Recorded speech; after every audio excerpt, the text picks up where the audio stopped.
Sahabat yang dimuliakan Allah, banyak pertanyaan mengenai sebenarnya siapakah pendiri manhaj atau ajaran atau pergerakan dakwah Al-Wahabiyah atau sekarang yang sering kita dengar dengan Salafiyah.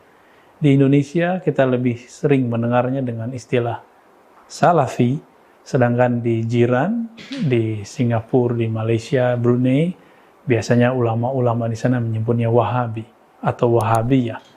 Tidak benar jika ajaran ini dinisbatkan kepada Abdul Wahab bin Rustum. Ini adalah kebahlulan dalam sejarah, ya. Ketidakfahaman orang menyebut suatu penisbatan sejarah, menyebutkan sumber sejarah. Ini berarti tidak memahami karya para imam-imam Wahabi sendiri, meskipun muncul dari praktisi-praktisi Wahabi. Abdul Wahab bin Rustum itu zaman dahulu, ya, masih masuk ke generasi salaf, tapi bukan bagian dari firqah Ahlus Sunnah wal Jamaah. Lalu ada yang tidak sepakat dengan penamaan Wahabiyah. Kenapa nggak disebut Muhammadiyah? Kan namanya Muhammad bin Abdul Wahab. Karena pendiri dari Wahabi ini betul bernama Muhammad ibn Abdul Wahab. Kenapa tidak disebut dengan Muhammadiyah? Ya, kalau kita faham sejarah, itu juga hal biasa.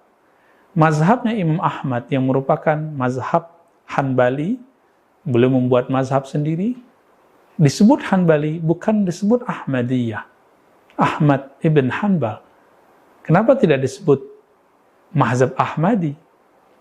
Kenapa nggak disebut mazhab Muhammadiyah, Muhammad bin Idris Syafi'i? Kenapa disebut Syafi'i? Imam Abu Hanifah bernama Nu'man ibn Thabit. Kenapa nggak disebut mazhab Nu'maniyah? Nah, maka jika kita faham salah satu metode penisbatan, jadi ada satu ilmu menisbatkan, ilmu ansab, ada nasab jasmani, ada nasab keilmuan, ada nasab kerohanian. Nah, maka yang tepat betul Muhammad bin Wahab, ulama kita sudah benar menyebutnya Wahabiyah. Syekh bin Baz itu pernah ditanya mengenai penisbatan penyebutan Wahabiyah. Apakah itu boleh? Bagi beliau boleh-boleh saja. Lalu kenapa praktisi Wahabiyah hari ini takut? Ya, mungkin karena ada satu kitab yang ditulis oleh Imam Sayyid Ahmad Zaini Dahlan mengenai fitnah Al-Wahabiyah, ya. Dan ini memang membuat banyak orang-orang yang berkeyakinan mengikuti Muhammad bin Wahab kebakaran jenggot. Terlepas dari semua itu, saya akan mengambil sisi lain, sisi yang mungkin barangkali positif dari Muhammad bin Abdul Wahab. Man huwa Muhammad bin Wahab? Muhammad bin Wahab sesuai namanya anak dari seorang syekh yang bermazhab Hanbali, yaitu Syekh Abdul Wahab.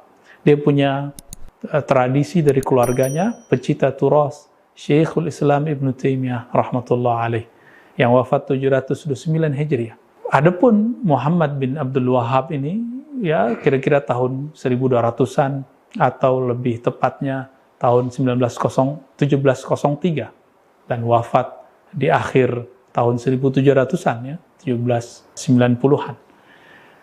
Syekh Muhammad bin Wahab kemudian berbeda bahkan dengan ayahnya, bahkan berbeda dengan saudaranya Sulaiman ibn Abdul Wahab, dan ini terlihat dari dua kitab beliau, itu mengkritisi pedas dengan cara orang-orang Hanabilah, orang-orang yang bermazhab Hanbali membantah orang yang dianggap menyimpang dari Hanbali. Maka ada kitab As-Sawa'iq Al-Ilahiyah karya Sulaiman bin Abdul Wahab, saudaranya sendiri membantah Muhammad bin Wahab. Begitu juga karya-karya yang lain.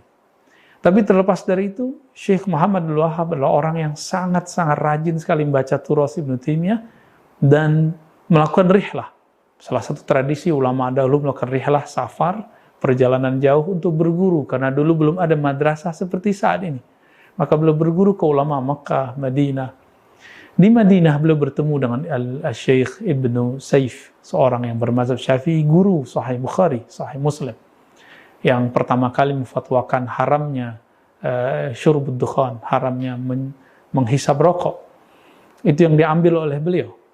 Kemudian juga ada gurunya ahli hadis yang juga seorang sufi, dan fakta ini ditolak oleh orang yang tidak mengerti sejarah, yaitu Muhammad Hayat As-Sindi An-Naqsyabandi Al-Hanafi.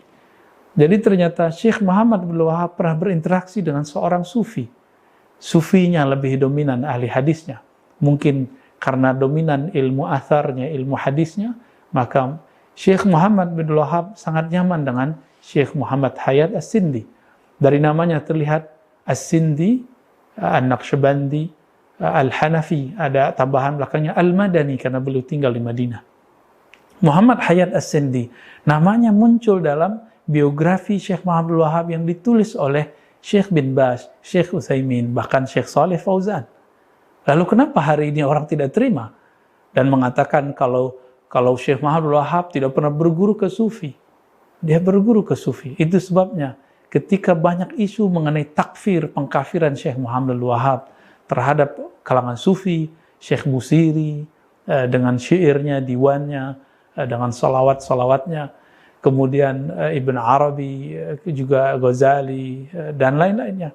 Itu Syekh Muhammad bin Wahab kemudian mengirimkan surat, dan itu terkumpulkan dalam satu kitab judulnya Rasail Ibn Abdul Wahhab. Beliau menulis kepada kawannya, bahkan gurunya juga. Beliau kemudian mengatakan, ini adalah buhtan azim. Saya mengkafirkan orang-orang seperti itu adalah kebohongan yang besar. Jadi beliau bertabri'ah. Apa tabri'ah? Berlepas diri dari pengkafiran-pengkafiran terhadap sufi. Meskipun hari ini seperti Syekh Shalih Fauzan yang mengikuti Muhammad bin Wahab tidak mengikuti pandangan ini.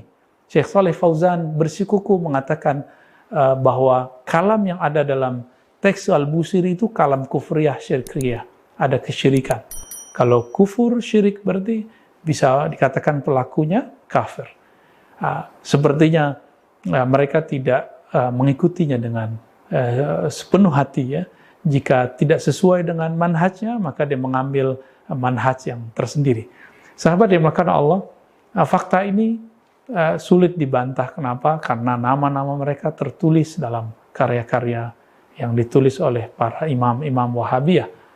Oleh karena itu, ada sisi lain dari Syekh Muhammad bin Wahab. Dia seorang Taimi, pengikut Ibnu Taimiyah, maka dia mengajarkan uluhiyah, rububiyah, asma wa sifat, atau disebut dengan trilogi tauhid, usul salasah, tauhid yang 3, yang dulu sebelum Ibnu Taimiyah, sebelum abad ke-8 belum ada, beliau hidupkan kembali. Kemudian di sisi lain beliau pernah berinteraksi dengan orang yang bermazhab, ayahnya sendiri, Ibnu Saif yang bermazhab Syafi'i, Muhammad Hayat As-Sindi, Sufi, dan seorang Hanafi. Ini fakta lain dari sisi Muhammad bin Wahab. Namun kemudian di kalangan pengikutnya lebih dominan pergerakan teologisnya.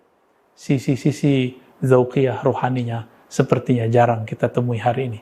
Maka sahabat-sahabat yang dimuliakan Allah, ternyata Syekh Muhammad bin Wahab memiliki sisi lain, sisi bahwa dia berguru kepada orang-orang yang sanadnya tertulis dalam sanad-sanad ilmu kita.